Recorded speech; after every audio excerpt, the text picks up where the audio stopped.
Bayangkan Anda sedang berbelanja, dan uang Rp100.000 hari ini tiba-tiba hanya perlu ditulis sebagai Rp100. Ya, 3 nol di belakang itu lenyap. Apakah ini cuma trik sulap, atau mungkin perang? Tentu saja tidak. Ini adalah wacana besar yang telah bergulir selama bertahun-tahun di Indonesia, sebuah kebijakan strategis yang kita kenal sebagai redenominasi rupiah. Halo, selamat datang kembali di channel AM Capital. Di tengah hiruk-pikuk perdebatan tentang stabilitas harga dan nilai mata uang, redenominasi rupiah adalah salah satu langkah moneter paling krusial yang sedang dipersiapkan oleh Kementerian Keuangan dan Bank Indonesia. Ini bukan sekadar tentang menghilangkan nol, tapi tentang sebuah upaya modernisasi sistem moneter nasional yang berpotensi mengubah citra dan wajah ekonomi kita di mata dunia. Dalam video kali ini, kita akan melakukan tinjauan komprehensif terhadap kebijakan ini. Kita akan membedah 3 hal utama. 1. Latar belakang, mengapa redenominasi ini penting dan kapan terakhir kali Indonesia melakukannya. 2. Mekanisme pelaksanaan, bagaimana proses transisi dari uang lama ke uang baru ini akan terjadi tanpa mengganggu aktivitas ekonomi sehari-hari. 3. Dampak komprehensif, kita akan menganalisis peluang pertumbuhan ekonomi yang bisa diantisipasi, sekaligus tantangan implementasi yang kompleks.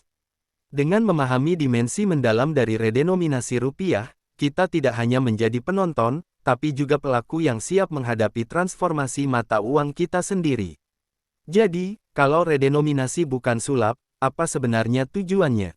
Kebijakan ini, yang diinisiasi sebagai respons strategis jangka panjang oleh Kementerian Keuangan, memiliki 3 pilar utama. Redenominasi ini bukan sekadar mengubah angka nominal, ini adalah upaya untuk menciptakan fondasi moneter yang lebih kuat dan efisien, khususnya di era ekonomi digital modern. Mari kita bahas satu per satu. 1. Mengurangi denominasi uang. Tujuan yang paling jelas adalah menghilangkan 3 nol dari nilai nominal rupiah.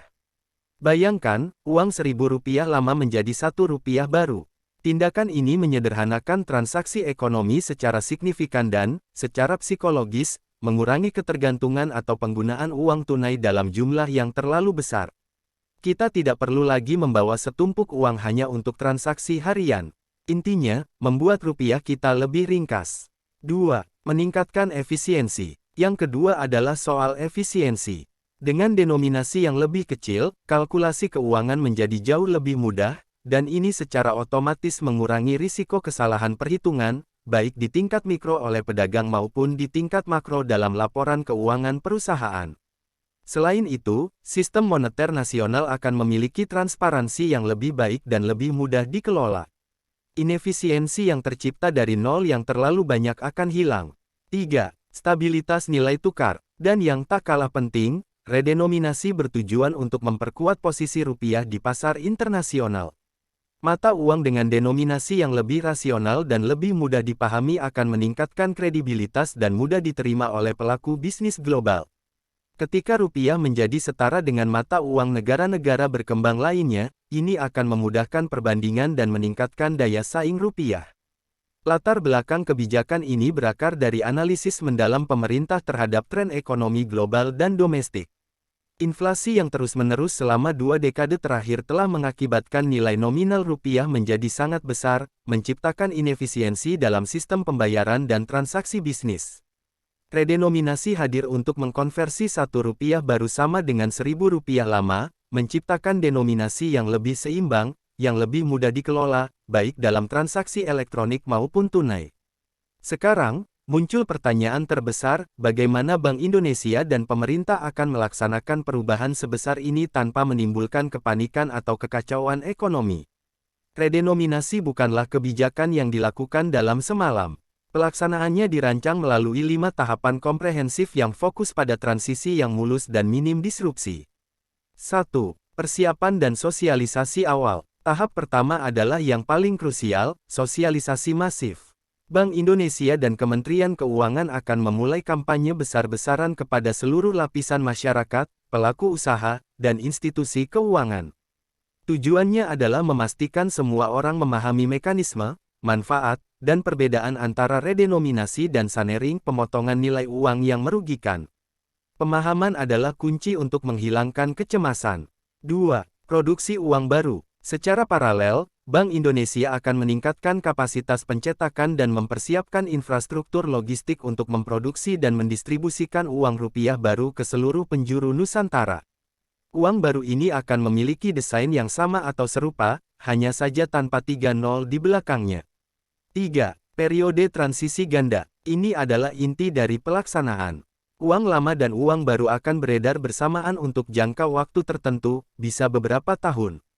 Periode transisi ganda ini dirancang untuk memberikan waktu adaptasi bagi masyarakat dan pelaku usaha, memastikan tidak ada disrupsi mendadak.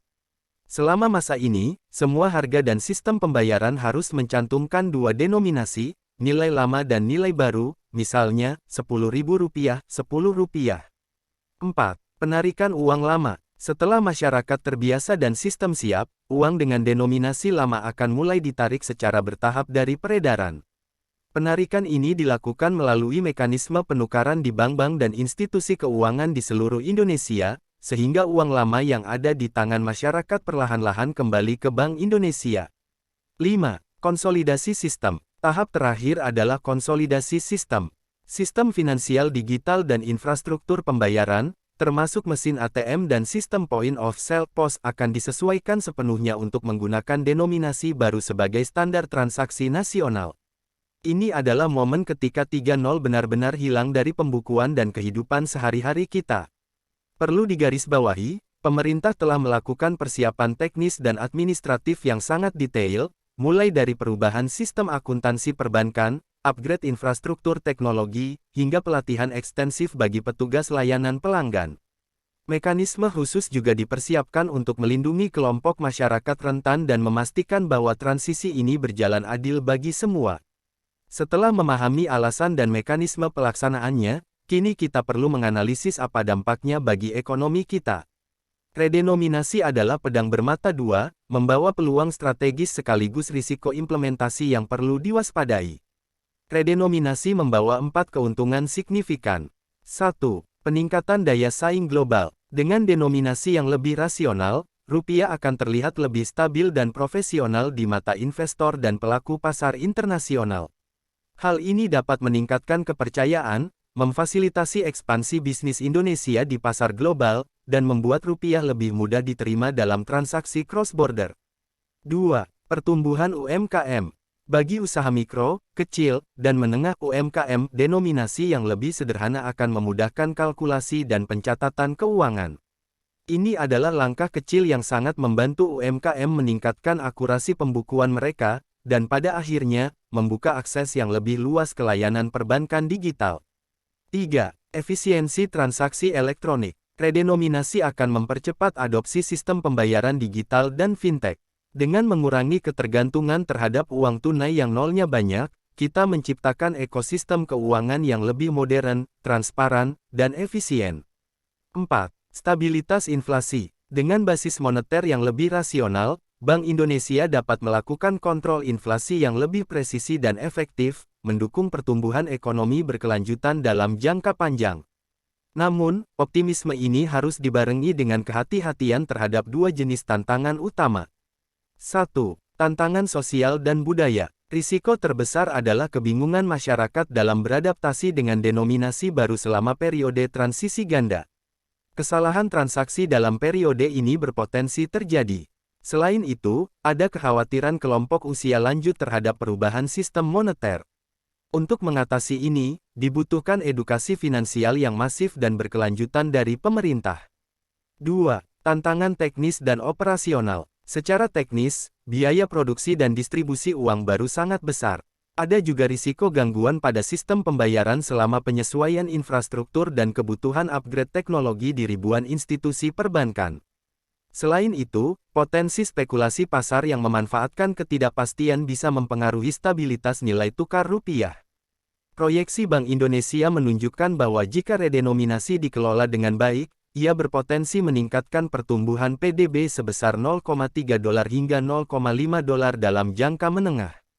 Namun, jika implementasi kurang matang, risiko disrupsi ekonomi, spekulasi, dan volatilitas nilai tukar tidak dapat diabaikan. Pengalaman dari bank sentral berbagai negara yang telah melakukan redenominasi menunjukkan bahwa dengan persiapan yang matang dan komunikasi yang efektif, dampak negatif dapat diminimalisasi. Jadi, apa benang merah yang bisa kita tarik dari seluruh pembahasan ini? Redenominasi rupiah harus kita lihat sebagai sebuah investasi jangka panjang, bukan sekadar solusi instan. Kebijakan ini adalah langkah transformasional yang akan memberikan 4 dampak positif kunci bagi Indonesia di masa depan. 1. Transformasi moneter, memposisikan Indonesia sebagai pemain ekonomi global yang lebih matang dan profesional. 2. Akselerasi digital, mempercepat transisi Indonesia menuju ekonomi digital, meningkatkan inklusi keuangan, dan memberdayakan jutaan UMKM.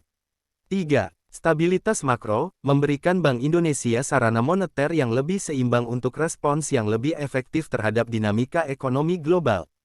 4. Pemberdayaan masyarakat, menciptakan ekosistem keuangan yang lebih inklusif, memberi akses finansial yang lebih mudah bagi seluruh lapisan masyarakat.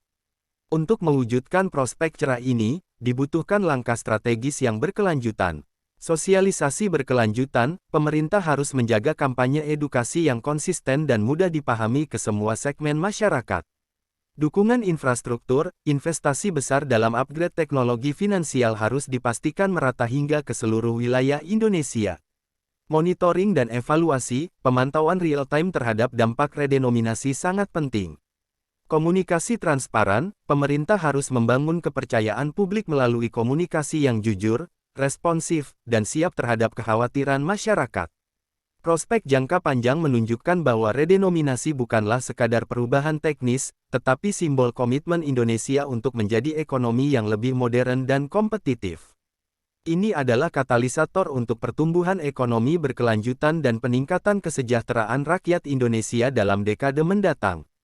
Catatan penting, redenominasi rupiah direncanakan akan dilaksanakan dalam fase-fase terstruktur dengan periode sosialisasi yang panjang untuk memastikan kelancaran transisi dan meminimalkan dampak negatif. Redenominasi bukanlah hal yang menakutkan, melainkan sebuah peluang besar. Kuncinya ada pada persiapan dan pemahaman kita semua. Sekarang, saya ingin tahu pendapat Anda. Apakah Anda setuju dengan redenominasi? Atau, apa kekhawatiran terbesar Anda terkait penghapusan 3.0 ini? Tinggalkan komentar Anda di bawah. Mari kita diskusikan topik moneter yang penting ini dengan bijak. Jika Anda merasa video ini bermanfaat dan membantu Anda memahami redenominasi rupiah secara komprehensif, jangan lupa untuk like video ini, share ke teman-teman Anda, dan subscribe untuk konten edukasi ekonomi lainnya. Terima kasih sudah menonton, dan sampai jumpa di video berikutnya.